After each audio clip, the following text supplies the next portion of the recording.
हमने अपने last lecture में इंस्ट्रूमेंटेशन पे एंड किया था, हम उसी को आगे कंटिन्यू करेंगे। ठीक है, अब सिंटिलेशन डिटेक्टर्स की अगर हम बात करें तो इसमें डिफरेंट टाइप के डिटेक्टर्स आते हैं। ठीक है, मैंने आपको लास्ट टाइम बताया था कि ये जो गैमा कैमरा है ये भी सिंटिलेशन डिटेक्टर की ही एक टाइप है। इसके अलावा जो हमारे पास कंटेमिनेशन मॉनिटर्स होते हैं, कंटेमिनेशन क्या होता है कि जो रेडियो फार्मास्यूटिकल फॉर एग्जांपल कहीं पे गिर गया है, या ये जो रेडियो एक्टिविटी है, ठीक है, अगर कहीं पे स्पिल हो गई है, कहीं पे गिर गई है, कहीं पे एक्स्ट्रा मटेरियल उसका पड़ा हुआ है, तो उसकी वजह से क्या होगा, एनवायरनमेंट में रेडिएशन एक्सपोजर होगा।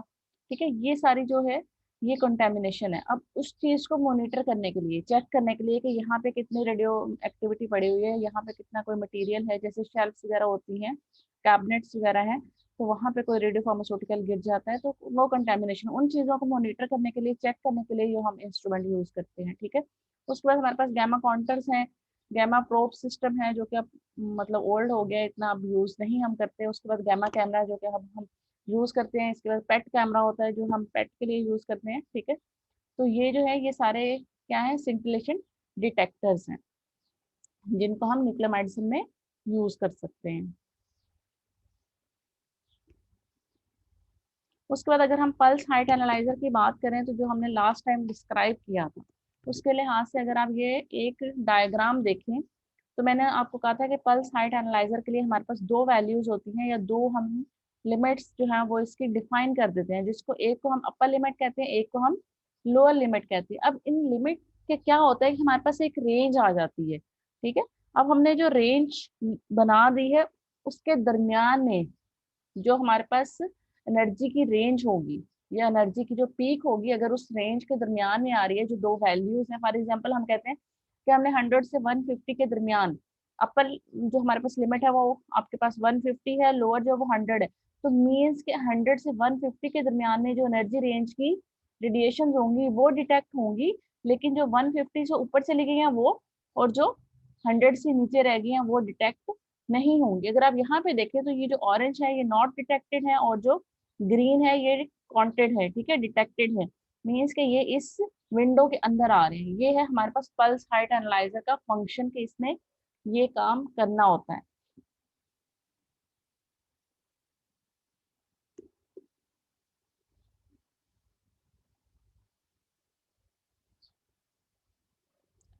अब अगर हम प्रोब सिस्टम की बात करें, ठीक है, जो कि हम इतना ज्यादा यूज नहीं करते हैं, वैसे ये थायराइड अपटेक मेजरमेंट्स के लिए यूज हो सकता है। उसके बाद रेडियो न्यूक्लाइड जो एंजियोग्राफी है उसके लिए हम यूज कर सकते हैं, या फिर रिनोग्राफी सिस्टम है। ठीक है, गामा सर्जिकल प्रोब्स, ये अब ये क्या है, हमारे पास डिफरेंट प्रोब्स की आप ये कह लें कि टाइप्स हैं जो हम डिफरेंट रेडियो फार्मास्यूटिकल जो यूज करते हैं। ठीक है, डिफरेंट आप ऑर्गन्स के लिए या डिफरेंट सिस्टम्स के लिए, तो उनके लिए हम ये यूज कर सकते हैं। लेकिन अब हम ज्यादा जो प्रेफर करते हैं या जो हमारे रूटीन में प्रेजेंट हैं वो गैमा कैमराज हैं जिनको हम यूज करते हैं।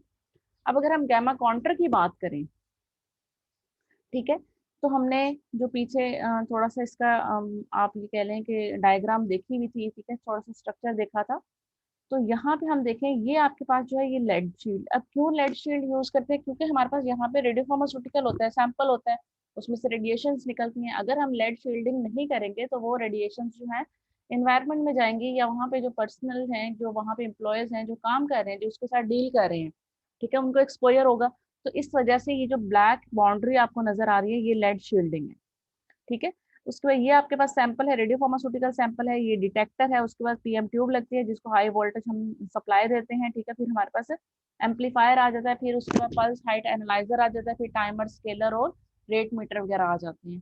ठीक है, ये हमारे पास सिंपल एक डायग्राम है जो कि गैमा काउंटर के लिए हम यूज कर सकते हैं। उसके बाद प्रोब सिस्टम की अगर हम बात करें तो इसमें हमारे पास ये क्या है, दो कॉलीमेटर्स हैं, फिर डिटेक्टर है, पीएम, इनके जो स्ट्रक्चर है वो ऑलमोस्ट एक दूसरे के साथ मिलते जुलते होते हैं। लेकिन क्या है कि जब हम एक चीज को एडवांस करते हैं तो उसमें थोड़ी बहुत कोई और चीज जो है वो इम्प्लीमेंट कर देते हैं। ठीक है, उस अगर यहाँ पे देखें तो पीएम ट्यूब है, उसको वही उसी तरह से हाई वोल्टेज सप्लाई दिया हुआ है, फिर हमारे पास एम्पलीफायर आ जाता है, पीएचई आ जाता है, फिर टाइमर, स्केलर, रेट मीटर और रिकॉर्डर के हम उसको सेव कर सकते हैं, रिकॉर्ड कर सकते हैं। ऑलमोस्ट स्ट्रक्चर जो है वो सेम, स्ट्रक्चर सेम इस तरह से कि जो चीजें हैं वो ऑलमोस्ट सेम है जो हम यूज कर रहे हैं। ठीक है, गैमा काउंटर में यूज कर रहे हैं, या गैमा कैमरा में यूज करते हैं, या प्रोब सिस्टम में हम यूज करते हैं। अब अगर आप यहाँ पे देखें तो ये हमारे पास है गैमा कैमरा जो कि क्या है, डुअल हेड। मैंने आपको बताया था कि डुअल हेड में हम इंटीरियर, जैसे ये पेशेंट लेटा हुआ है उसके इंटीरियर साइड पे एक हेड है और एक पोस्टीरियर साइड पे, तो हम एट अ टाइम इंटीरियर और पोस्टीरियर साइड का इमेज इकट्ठा ले सकते हैं। उसके बाद अगर हम इसको मूव करें तो ये एक राइट साइड पे चला जाएगा हेड और एक लेफ्ट साइड पे चला जाएगा, तो फिर हम इस तरह से राइट लेटरल और लेफ्ट लेटरल जो है वो दोनों एट अ टाइम इमेजेस ले सकते हैं, तो हम कम टाइम पे ज्यादा इमेजेस जो है वो रिकॉर्ड कर सकते हैं। डुअल हेड का ये फायदा होता है, ट्रिपल हेड भी होता है, ठीक है, इससे ज्यादा भी हो सकता है, या फिर सिंगल हेड गैमा कैमरास भी यूज हम कर सकते हैं। अब अगर हम गैमा कैमरा का देखें तो क्योंकि गैमा कैमरा हमारा मेन इंस्ट्रूमेंट है जो हम न्यूक्लियर मेडिसिन में यूज करते हैं। Basic function of gamma camera is to provide an image of radio nuclide injected into the patient, कि जो हमने रेडियो न्यूक्लियाइड, जो हमने रेडियो फार्मास्यूटिकल पेशेंट को इंजेक्ट किया है उसको डिटेक्ट करके इमेज बनाना है, ये काम है किसका, गैमा कैमरा का। ठीक है, अब ये जो रेडियो न्यूक्लियाइड है ये क्या करता है, इमिट करता है गैमा रेस को, ठीक है, जो कि बॉडी के अंदर होंगी। ठीक है, अब उन गैमा रेस को जो बॉडी से निकल रही हैं डिटेक्ट करना है किसने, गैमा कैमरा ने। वैसे अगर हम देखें तो हमारी जो रेडियोलॉजी है या इमेजिंग टेक्नोलॉजी जिसमें हम तो इसमें क्या होता है कि हम बाहर से रेस जो है वो पेशेंट में एंटर करते हैं, ठीक है, और उसका इमेज जो है वो उसकी ऑपोजिट साइड पे डिटेक्टर होंगे या फिल्म होगी उस पे प्रोजेक्ट हो जाता है। लेकिन इसमें क्या होता है कि हमने एक रेडियो फार्मास्यूटिकल पेशेंट को इंजेक्ट कर दिया, ठीक है, उस रेडियो फार्मास्यूटिकल से जो पेशेंट की बॉडी के अंदर है रेज निकलती है जिसको बाहर से इंस्ट्रूमेंट है उसने डिटेक्ट करके इमेज बनाना है। अब अगर हम यहाँ पे देखें, ठीक है, तो ये हमारे पास क्या है, पेशेंट, ठीक है, उसके बाद हमारे पास कॉलीमेटर्स आ जाते हैं। अब ये हमारे पास क्या है, डिटेक्टर। अब पेशेंट से रेज निकल रही है, ठीक है, जो कि यहाँ पे हमारे पास डिटेक्ट होंगी। अब इसके अंदर ये पीएम ट्यूब वगैरह है, सोडियम आयोडाइड क्रिस्टल है, लाइट है, ये सारा फिनोमिना वही होगा जो हमने पीछे डिटेल से कर लिया, उस पर हम दोबारा फोकस नहीं करेंगे। ठीक है, सिंपल हमारा ये है कि हमने पेशेंट को रेडियो फार्मास्यूटिकल इंजेक्ट किया, उसके बाद पेशेंट की हमने पोजिशन बनाई है, फिर हमने जिस ऑर्गन का, जिस बॉडी और एरिया का हमने स्कैन करना हो, इमेज लेना हो, हम उसको स्कैन कर लेते हैं। हमने फिर वहां पे जो व्यूज लेने हो हम वो व्यूज ले सकते हैं, उसको टाइम पर सेकंड के लिहाज से ले सकते हैं, या फिर हम काउंट्स के लिहाज से ले सकते हैं कि हमने इतने काउंट्स, जब हमें रेडिएशन जो है वो डिटेक्ट हो गई हैं, हमने रिसीव कर लिया, उसके बाद अगला इमेज। ठीक है, तो ये डिफरेंट होता है, तो वो हम आगे इसकी डिटेल भी करेंगे। अब हमारे पास क्या है कि डिटेक्टर है, ठीक है, उसने इंफॉर्मेशन को डिटेक्ट किया, उसके बाद आगे उसने शिफ्ट कर देना है, जो कि हमारे पास कंसोल में होता है। ठीक है, हमारे पास फिर कंप्यूटर होता है जिसके अंदर वो सारी जो इमेज है वो ड्रॉ होके नजर आ सकती है, हम उसको देख सकते हैं, ठीक है, उसको हम प्रिडिक्ट कर सकते हैं, डायग्नोज कर सकते हैं, या फिर हम उसको सेव भी कर सकते हैं फॉर फर्दर आप ये करें रिकॉर्ड। उसके बाद हम कॉलीमेटर्स की बात करते हैं। ठीक है, अब कॉलीमेटर्स ने क्या करना होता है, हम आपको सबसे पहले तो ये पता है, अभी तक हम जब अपनी फील्ड के बारे में पढ़ते आए हैं, तो कॉलीमेटर ने क्या करना है, बीम को कॉलीमेट करना होता है। अब हमने ये देखना है कि जो कॉलीमेटर्स हम पहले पढ़ते आए हैं, ठीक है, जो हम एक्सरे में या सीटी में पढ़ते थे, क्या उसी तरह के कॉलीमेटर्स हम यहाँ पे यूज करते हैं। ठीक है, कॉलीमेटर्स क्या करते हैं, डिटरमाइन करते हैं to a large extent the final image quality obtained from the gamma camera, ठीक है, and are therefore one of the most important part of the gamma camera। ठीक है, क्योंकि इन्होंने क्या करना है, जो इमेज क्वालिटी हमें मिली है उसको क्या करना है, इंक्रीज करना है या डिक्रीज करना है, ये कॉलीमेटर का काम होता है। ठीक है, इसी वजह से हम कहते हैं कि ये गैमा कैमरा का एक मोस्ट इंपॉर्टेंट जो है वो पार्ट है। ठीक है, क्योंकि इसके ऊपर इमेज क्वालिटी जो है वो बेस कर रही है। अब वो बेस इस तरह से कह रही है कि अगर हमने एक अच्छी इमेज क्वालिटी लेनी है, ऑप्टिमल लेनी है, तो उसके लिए हमने एक अच्छा कॉलीमेटर जो है वो यूज करना है। अच्छा कॉलीमेटर मीन्स कि डेफिनेटली डिफरेंट टाइप के कॉलीमेटर्स होंगे, तो हम ये देखेंगे कि किस एरिया के लिए, किस ऑर्गन के लिए किस तरह का कॉलीमेटर हम यूज करें, तो हमारी इमेज क्वालिटी जो है वो ज्यादा अच्छी होगी या खराब हो सकती है। तो ये चीजें हमने पहले से डिफाइन करनी है। अब हमें ये चीज डिफाइन करने के लिए कि हमने किस तरह का कॉलीमेटर यूज करना है, हमें कॉलीमेटर्स के बारे में पता होना चाहिए कि कॉलीमेटर की शेप कैसी होगी, उसका क्या फंक्शन होगा, कौन सा कॉलीमेटर जो किस एरिया के लिए ज्यादा बेस्ट रहेगा। ठीक है, अब अगर हम यहाँ पे देखें तो ये हमारे पास डिफरेंट टाइप के 4 कॉलीमेटर्स हैं जो हम रूटीन में न्यूक्लियर मेडिसिन में यूज कर सकते हैं, जो गैमा कैमरा के साथ यूज होते हैं। सबसे पहले हम कहते हैं कि हमारे पास जो मोस्ट कॉमन होता है वो पैरेलल होल कॉलीमेटर है। उसके बाद हमारे पास कन्वर्जिंग है, डाइवर्जिंग है, या फिर पिन होल कॉलीमेटर है। अब अगर आप यहाँ पे देखें तो इनकी शेप डिफरेंट होगी, फिर डेफिनेटली इनका फंक्शन डिफरेंट होगा। तो इस वजह से इमेज की क्वालिटी जो है वो इनके ऊपर मैटर करेगी कि ये हमने कौन सा कॉलीमेटर यूज किया और वहां पे किस उस एरिया की इमेज क्वालिटी जो है वो कैसी है। अब अगर हम सबसे पहले कॉलीमेटर की बात करें तो हमारे पास है पैरेलल होल कॉलीमेटर, ठीक है। अब मोस्ट कॉमन यूज्ड कॉलीमेटर है जो कि हम न्यूक्लियर मेडिसिन में यूज करते हैं, ठीक है।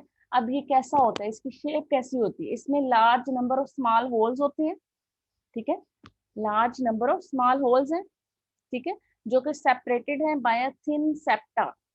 जो सेप्टा जो है वो किससे बना हुआ है, लेड से।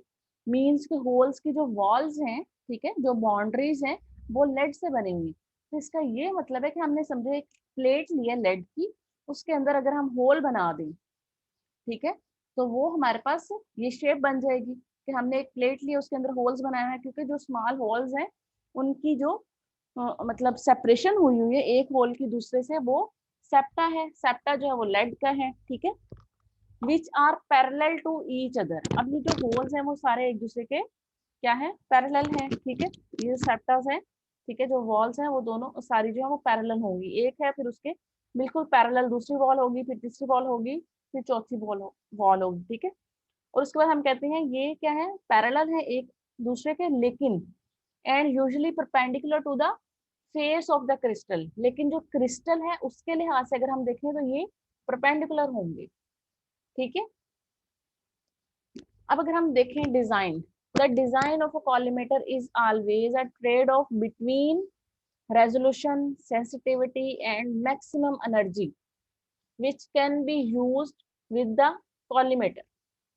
कि हमने कॉलीमेटर का जो डिजाइन चूज किया है, एक एरिया का हमने इमेज लेना है, ठीक है, उसके लिए हमने कौन सा कॉलीमेटर या डिजाइन जो है वो चूज किया है, वो डिपेंड करेगा कि हमने रेजोल्यूशन कैसे सेट कर ली है, सेंसिटिविटी कैसी होगी, मैक्सिमम एनर्जी इसकी कैसी होगी। अगर हमने एक अच्छा कॉलीमेटर लिया है तो डेफिनेटली ये चीजें जो है हमारे पास अच्छी आएंगी। अगर कॉलीमेटर जो है वो हमने सिलेक्शन जो है जो वो सही नहीं की, तो डेफिनेटली जो इमेज क्वालिटी है वो हमारी बेटर नहीं होगी, ठीक है।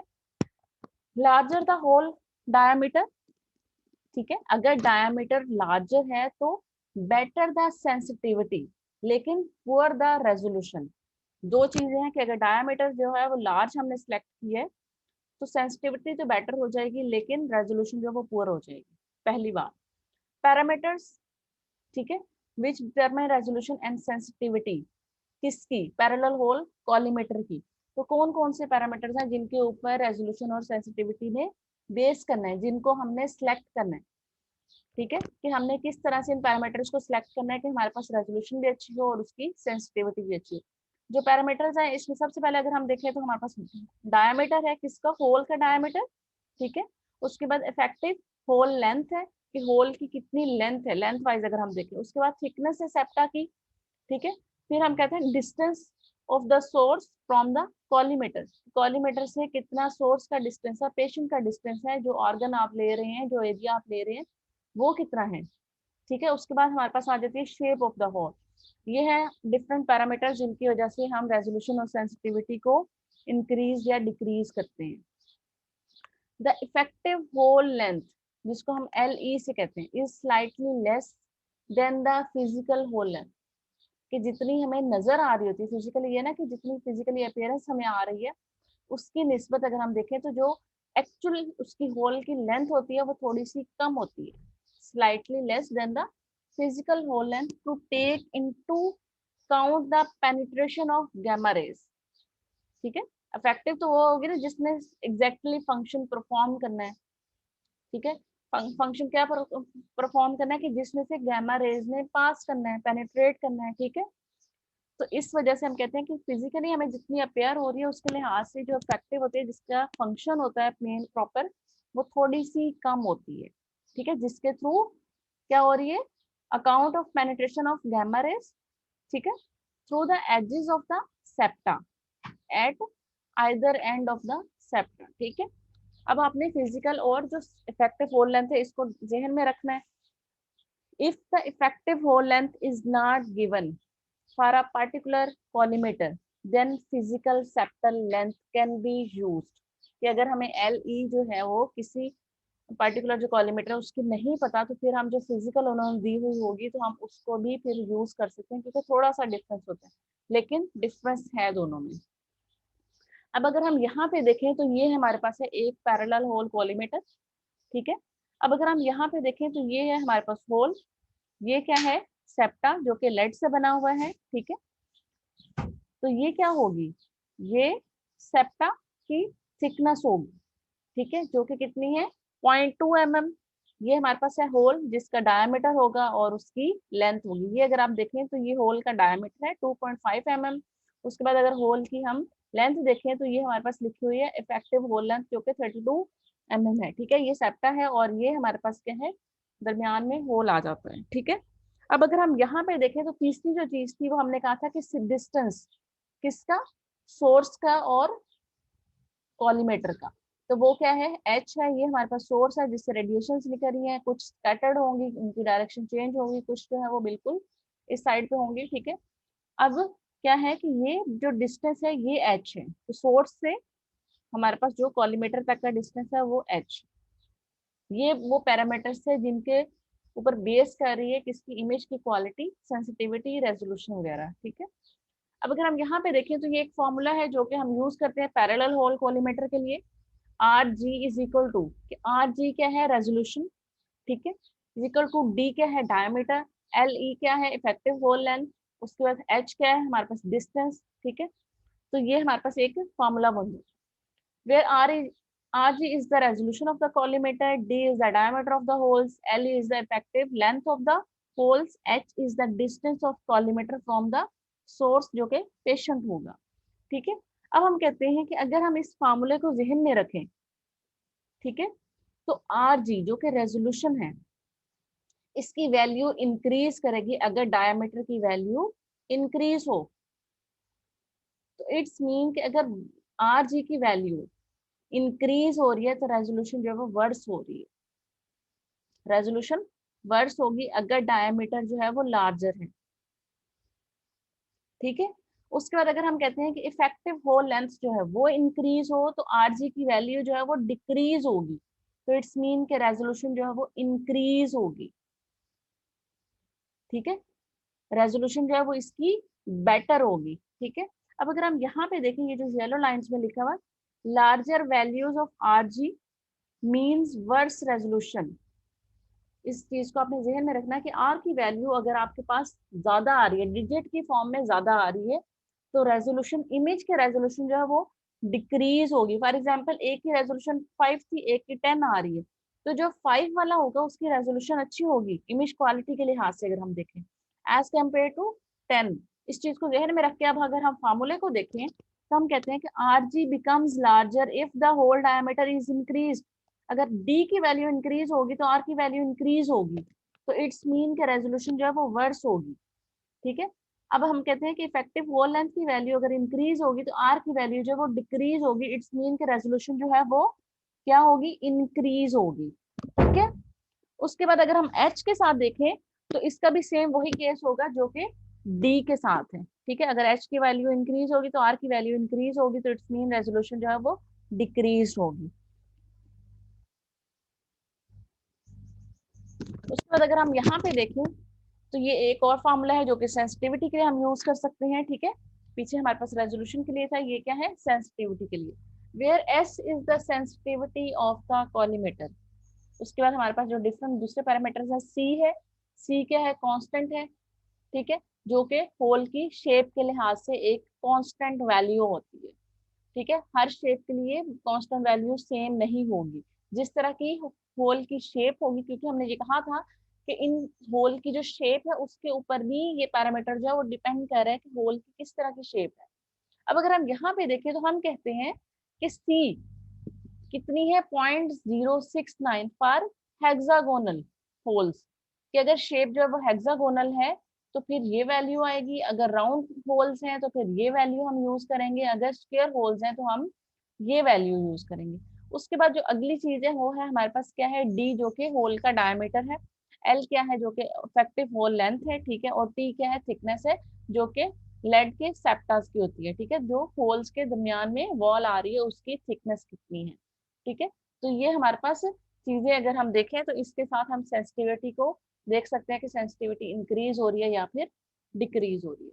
अब अगर हम सबसे पहले कहते हैं कि टी जो है thickness of the lead septa, ठीक है, determined by the highest gamma camera sorry gamma ray energy, कि थिकनेस जो है वो हमने कहाँ से डिटरमाइन की है, हाईएस्ट जो कि गैमा रे एनर्जी है, ठीक है। और वो कैसे, जो इमेज बना रही, जो जिससे क्या है इमेज बन रही है, ठीक है।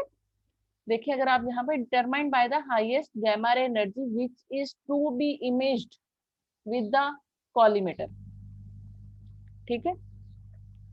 हायर द एनर्जी, अगर एनर्जी हाई होगी, the more lead thickness is required. क्यों? क्योंकि अगर एनर्जी हाई है तो उस एनर्जी को, जो कि एक गलत एंगल से आ रही थी, बिल्कुल स्ट्रेट नहीं थी, उसको अब्सॉर्ब करने के लिए हमें लेड की थिकनेस ज्यादा रिक्वायर्ड होगी, ठीक है। अगर जो थिकनेस है वो कम होगी तो वो हाई एनर्जी वाली रेज को एब्सॉर्ब नहीं कर सकेगी, इसलिए हम कहते हैं higher the energy the more lead thickness is required to absorb the gamma ray, ठीक है। तो इसलिए हम कहते हैं कि हमें थिकर जो सेप्टाज है वो रिक्वायर्ड होते हैं अगर हाई एनर्जी है, तो इस चीज पे बेस करेगी किसकी, सेप्टा की थिकनेस। सेप्टल थिकनेस जो रेंज होती है जो हम मोस्टली यूज करते हैं, फॉर एग्जांपल हम कहते हैं 0.2 mm for low energy radionuclides, जैसे कि टेक्नीशियम जिसकी 140 keV एनर्जी होती है, ठीक है। तो लो एनर्जी के लिए 0.2 mm सेप्टा, लोअर थिकनेस का सेप्टा, ठीक है, थिन सेप्टा रिक्वायर्ड होगा। उसके बाद अगर हम हाई एनर्जी रेंज की बात करें, जैसे हम आयोडीन 131 की बात करते हैं जिसकी एनर्जी कितनी है 367, तो अगर हम देखें टेक्नीशियम की 140 से आयोडीन की 367 जो है वो काफी हाई है तो इसके लिए हमें सेप्टल जो थिकनेस की रेंज है वो 1.5 टू 2 mm तक रिक्वायर्ड होती है, ठीक है। इसलिए हमने कहा था कि हायर एनर्जी है तो मोर लेड थिकनेस हमें रिक्वायर्ड होगी। उसके बाद हम कहते हैं कि अगर लार्जर वैल्यू ऑफ सेंसिटिविटी हो तो बेटर सेंसिटिविटी हो, लेकिन रेजोल्यूशन में ये ऑपोजिट था। उसमें हमने कहा था कि अगर आर की वैल्यू हाई है तो रेजोल्यूशन जो है वो वर्स होगी, लेकिन यहाँ पे हम कहते हैं कि अगर सेंसिटिविटी की वैल्यू एस की वैल्यू हाई है जो डिजिट की फॉर्म में आ रही है तो हमारी सेंसिटिविटी जो है वो बेटर होगी। इट्स मीन कि अगर हम फार्मूले में देखें तो हम कहते हैं कि अगर सी जो है, अगर हम हाई कांस्टेंट वैल्यू यूज कर रहे हैं, फॉर एग्जांपल जो कि हमारे पास स्क्वायर होल्स के लिए है, ठीक है, स्क्वायर होल्स वाला जो है अगर हम वो यूज करें तो सी की वैल्यू जो है वो हाई होगी, तो इट्स मीन के स्क्वायर होल्स जो है हम कॉलीमेटर यूज करेंगे, अगर होल की शेप जो है वो स्क्वायर होगी तो इस कॉलीमेटर की सेंसिटिविटी ज्यादा अच्छी होगी क्योंकि एस की वैल्यू ज्यादा आएगी फिर, ठीक है। उसके बाद अगर हम कहते हैं कि डी डायमीटर जो है वो होल का डायमीटर जो है वो अगर हम बड़ा ले लें तो एस की वैल्यू इंक्रीज हो जाएगी, इट्स मीन के सेंसिटिविटी इंक्रीज हो जाएगी। लेकिन अगर होल की लेंथ जो है वो इंक्रीज होगी तो एस की वैल्यू डिक्रीज होगी, सेंसिटिविटी जो है वो डिक्रीज होगी, ठीक है। इसी तरह से टी के साथ भी इसका इनवर्स रिलेशन आता है जो कि हमने पीछे से रेजोल्यूशन में देखा था, तो उसमें इससे ऑपोजिट होता है, ठीक है। Thus the sensitivity can be improved by increase hole diameter, diameter increase हुआ सेंसिटिविटी इंक्रीज होगी, लेकिन डिक्रीज हो जाएगी अगर होल की लेंथ, होल की लेंथ अगर इंक्रीज होगी तो फिर सेंसिटिविटी डिक्रीज होगी। अगर होल की लेंथ हम डिक्रीज करें तो सेंसिटिविटी इंक्रीज होगी, लेकिन रेजोल्यूशन के साथ इसका ऑपोजिट रिलेशन है, वहां पे वर्स हो जाएगी रेजोल्यूशन अगर हम होल को डिक्रीज कर दे, लेंथ डिक्रीज कर दे, एल एल ई को डिक्रीज कर दे, ठीक है। तो सेंसिटिविटी और रेजोल्यूशन के साथ इन दोनों का आपस में ऑपोजिट रिलेशन। उसके बाद हम कहते हैं sensitivity can be improve slightly without affecting resolution. कैसे? अगर हम हेक्सागोनल या फिर स्क्वायर होल्स को यूज करें तो हम सेंसिटिविटी को इंक्रीज कर सकते हैं और रेजोल्यूशन पे उसका इफेक्ट इतना नहीं होगा, ठीक है। रेजोल्यूशन को हम इफेक्ट नहीं करेंगे अगर हम सिर्फ शेप को चेंज कर लें, क्योंकि अगर हम शेप चेंज करेंगे तो सी की वैल्यू जो है वो इंक्रीज होगी जो कि स्क्वायर और हेक्सागोनल के लिए ज्यादा होती है, तो उसकी वजह से सेंसिटिविटी इंक्रीज होगी, ठीक है। अब जो टी है is determined by the energy to be used with the collimator. अब टी को हमने वो यूज करने हैं जो एनर्जी के लिहाज से हो गया कि अगर हाई एनर्जी है हमारे पास, ठीक है, तो हमने ज्यादा थिकनेस यूज करनी है, अगर लो एनर्जी वाला है तो हमने कम थिकनेस यूज करनी है, ठीक है।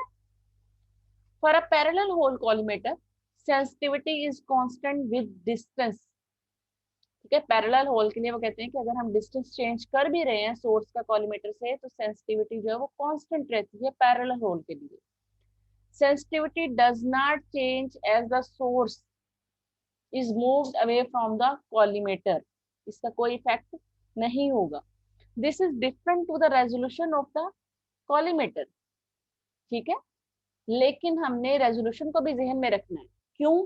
क्योंकि अगर हम इंक्रीज करेंगे डिस्टेंस को तो रेजोल्यूशन जो है वो वर्स हो जाएगी।